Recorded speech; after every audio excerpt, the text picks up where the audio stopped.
যে বাবা মা সারাক্ষণ বাচ্চাকে মাটি থেকে দূরে রাখেন তারা কি অজান্তেই একটি বড় ভুল করছেন?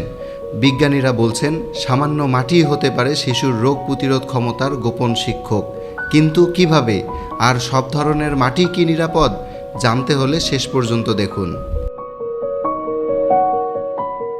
জন্মের পর শিশুর রোগ প্রতিরোধ ব্যবস্থা শেখার পর্যায়ে থাকে। নিরাপদ পরিবেশের মাটিতে থাকা নানা ধরনের উপকারী ব্যাকটেরিয়া ও অণুজীবের সংস্পর্শে এলে শরীর শেখে কোন জীবাণুর বিরুদ্ধে লড়তে হবে আর কোনটি ক্ষতিকর নয়। গবেষণায় দেখা গেছে যারা প্রকৃতির সংস্পর্শে বেশি বড় হয় তাদের মধ্যে অ্যালার্জি ও কিছু ধরনের অ্যাজমার ঝুঁকি তুলনামূলক কম হতে পারে। এটিকে অনেক সময় হাইজিন হাইপোথিসিস বলা হয়।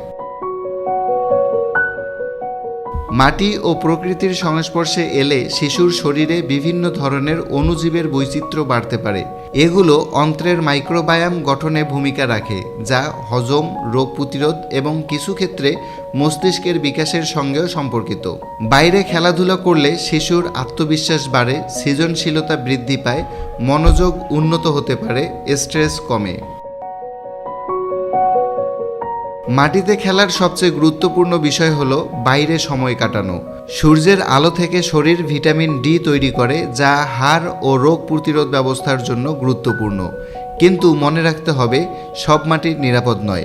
বিশেষ করে নর্দমার পাশের মাটি, রাসায়নিক বা কীটনাশকযুক্ত জমি, পশুর মলমূত্রে দূষিত মাটি, শিল্প এলাকায় দূষিত মাটি, এ ধরনের মাটিতে ক্ষতিকর ব্যাকটেরিয়া, পরজীবী বা ভারী ধাতু থাকতে পারে।